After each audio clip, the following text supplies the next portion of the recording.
Hi, everybody. A little slow today. I just got back up here to the camper um, because I had to go. I left on Sunday. Today is Tuesday. My kitty, who came to us as a stray up here last August, um, it took her 6 months, but she did go into heat. Yeah. Um, Not something we were happy about, but yesterday we had surgery performed, had her spayed, and she got all of her shots. So up until now, she has had to stay at home. And she's still at home right now. She probably will be for about a week. Um, we don't want to expose her uh, outside up here, and we're afraid. Last year, when we found her, we tried to bring her inside, and she just freaked out. And every time we tried to bring her in, she freaked. Well, we took her home, and she totally freaked in the vehicle. But when we got her home, she was perfectly fine. To get her inside a house, she was fine. So we don't know how she's going to react to come back up here. She could very well freak out and demand that we leave her outside like we did last year. Um, and if so, that's okay because she's fixed, but we want to make sure that her wound is healed properly before we do that. So yeah, she's still at home right now. Hopefully she'll come up in a week or so, depending on how she's doing. But we're hoping she'll be up here. Um, then we'll have our family together. uh, I decided now that I'm going to give you a little more of my story. Um, Remember that my story is very long. It's 62 years worth. Um, and I am writing the actual story and going to put it on Patreon, um, where I'll be sharing my story and other things there uh, for my members. And here, like I said, I'll give you some teasers, some information about my story, but not the whole story. Um, so I gave you part one. I talked about how my parents met, why they decided to get married, and how things were up until I was about 2 months old. So, um, my parents bought the house that I lived in a few months before I was born. And so I lived in that house until I was 18 and um, got married and moved out. But they moved in just before I was born. They purchased it from who else? My father's brother and my mother's sister, the two who they met through. Um, and it had 3 bedrooms, a living room, a bathroom, and a kitchen. The When I was a baby, my parents had their bedroom. They had me in a bedroom next to them, and then my sister was in a bedroom on the other side of me. Um, our house was an underground house, kind of. The front door, there was only one door. The front door was exposed, and the roof was exposed. It had a wooden roof, but the rest of it was all the cinder blocks, cement blocks, and you could not see out the back of the house at all. My parents eventually put windows in there, um, and but you could see. My aunt and uncle did put windows in the living room. There were windows in the kitchen. There were two windows in the bathroom, and I think all the bedrooms were not exposed until my parents intentionally put windows there. Um, so it was a small, humble little house. Every winter, of course, the old, well, it wasn't old at the time, the septic would freeze up. So we either had to go outside to uh, the shed, or we had a wooden chair that my father cut a hole in and put a bucket under because my mother was indignant that she was not going out there to the outhouse. So we did have the poop bucket that got a little ripe by the end of the evening. And we had a shower that also froze up. Our kitchen occasionally would freeze up, but Dad tried to keep that running all the time. So when I lived downstairs with my parents, when we lived downstairs, because we built up when I was 6. But when we were living downstairs until I was 6, which would have made my sister 12, us girls, I don't remember ever taking a shower. I mean, never. Um, I always had to take a bath. And we took the bath in these old wash tubs. My mother had an old Ringer washing machine, and she would use these big silver tubs to rinse the clothes.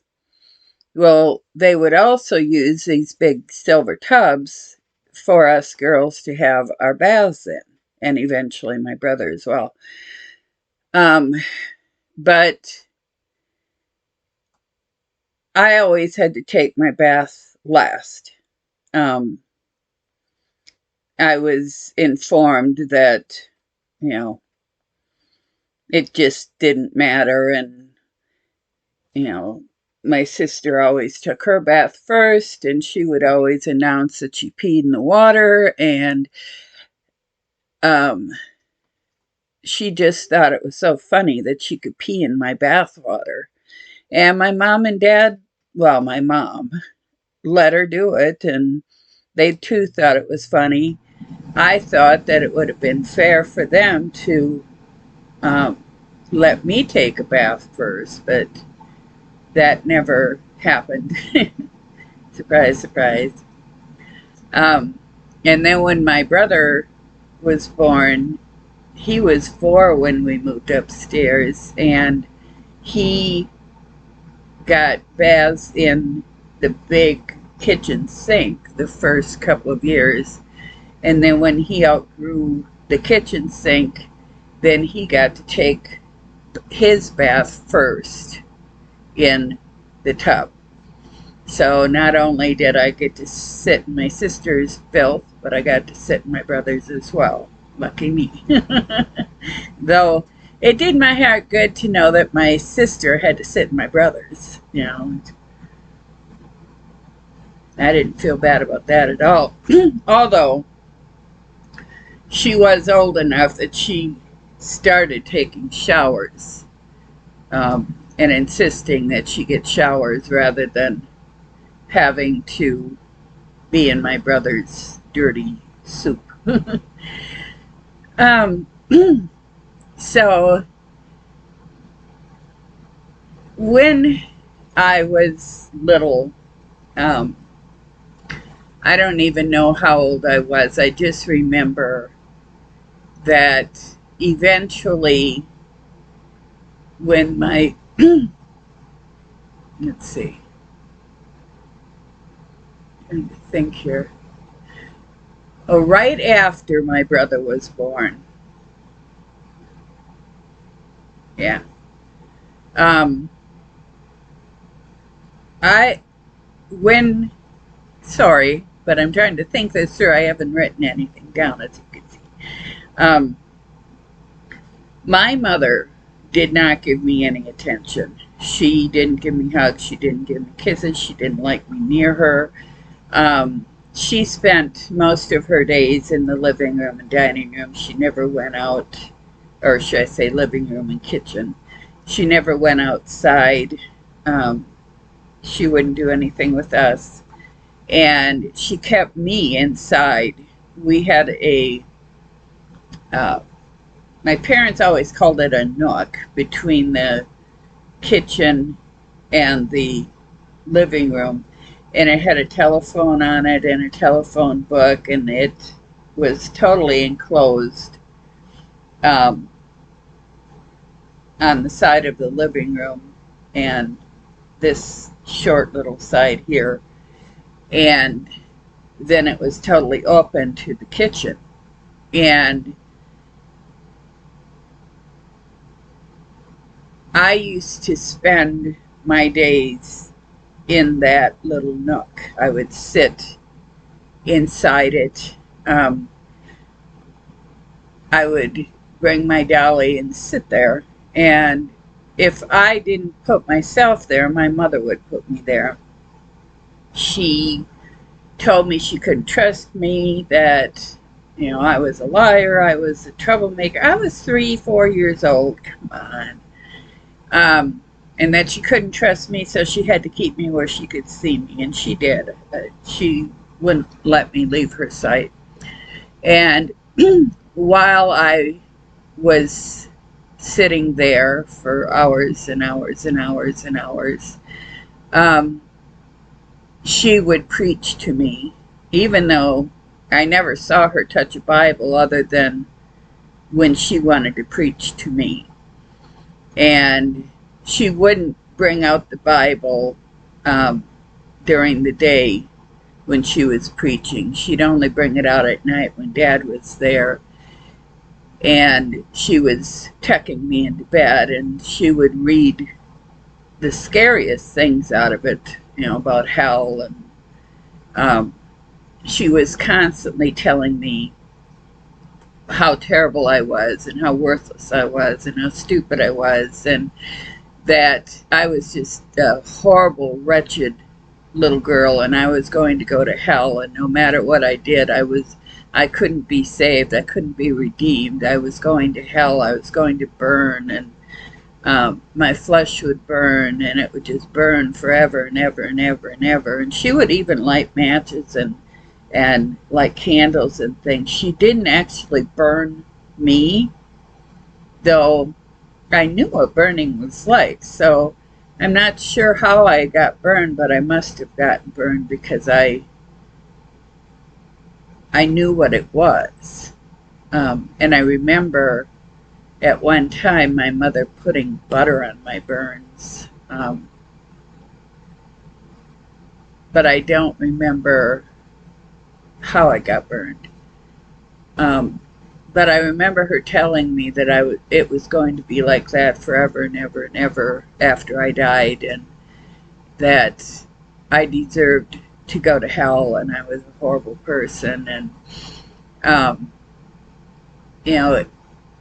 she would make me sit there under that telephone in that little nook, and every time I'd try to get out, she'd hit me with a spoon, or she'd hit me with a fly swatter, or she'd hit me with something and make me go back under, make me sit there, and I did nothing but listen to her all day. And she would just degrade me and constantly telling me how terrible I was. And but my dad would always come home sometime after 6 o'clock p.m. every night. She would start making dinner, and I would look at the clock, and I couldn't tell time other than that, but I always knew by the clock that Dad was coming. I knew when it was almost 6 o'clock, and when it was 6 o'clock, and when it was a little after 6. I knew because I could read the clock for that time. um, and I was like a puppy. I would sit there and I would just wait and watch the door and hope that Mom would take her eyes off me so I could sneak out, but she wouldn't. She'd slap me and hit me and force me to sit under there. And um, as soon as I heard my dad's truck come in, I'd want to hurry up and run to the door, but Mom would chase me back. And as soon as he opened the door, then I could run. Then I could hurry up and run to him and grab him and jump all over him and, Daddy, I love you. And he would give me hugs and kisses and talk to me decently and tell me how much he loved me. And he would come in and wash up, and then he'd go sit in the chair, and I would jump up in his lap and get hugs and kisses, and we'd play and we'd have our special time.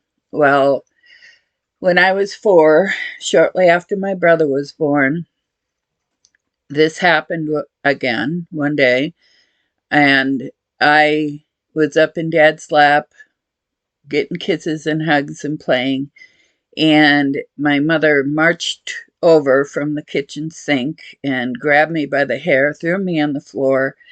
And when my dad reached out for me, she shoved him back in the chair, and she put her finger in his face and said, "Don't you dare. I am sick and tired of this. I don't want to ever see it again. I've had it. I'm fed up." And Dad said, "What do you mean?" And she said, hugging and kissing and loving on her like you never do to me. And she was so jealous. She said, "You don't give me that kind of attention. You don't love me and care about me like you do her. I'm done. I'm totally done. If you ever touch her again, if you ever kiss her, if you ever tell her you love her, if you ever have anything to do with her ever again, I'm going to pack up my bags and the kids' bags, and we're all going to my mom and dad's, and we'll never be back. I'll divorce you and we'll be done." Well, my father knew my mother meant it. She was that sick.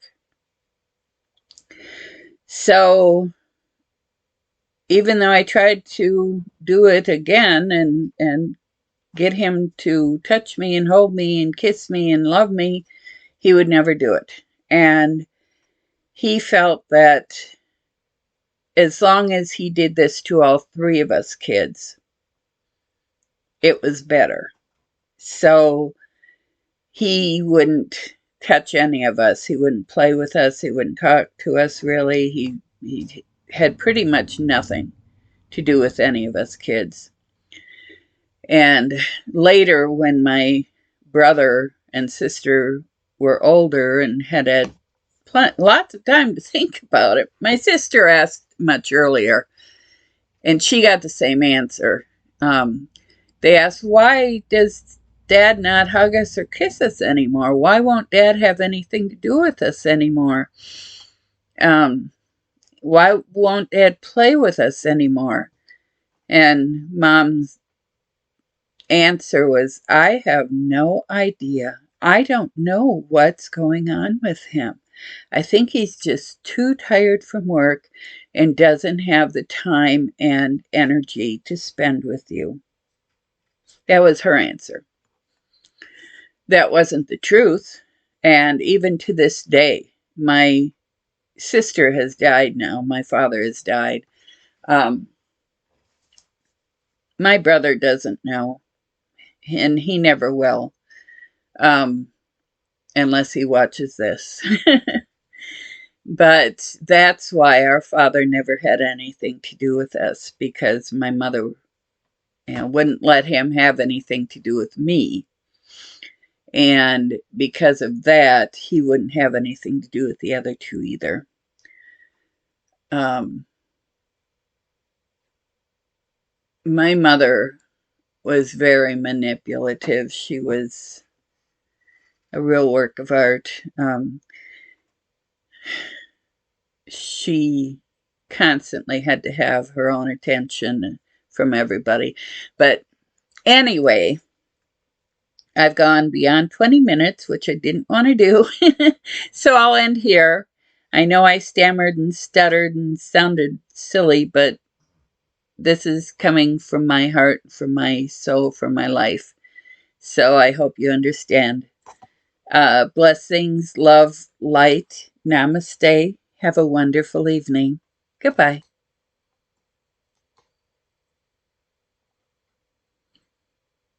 Oops. It doesn't want to shut off. Maybe because I didn't say, if you like my stories, please subscribe, like, and comment. Bye-bye.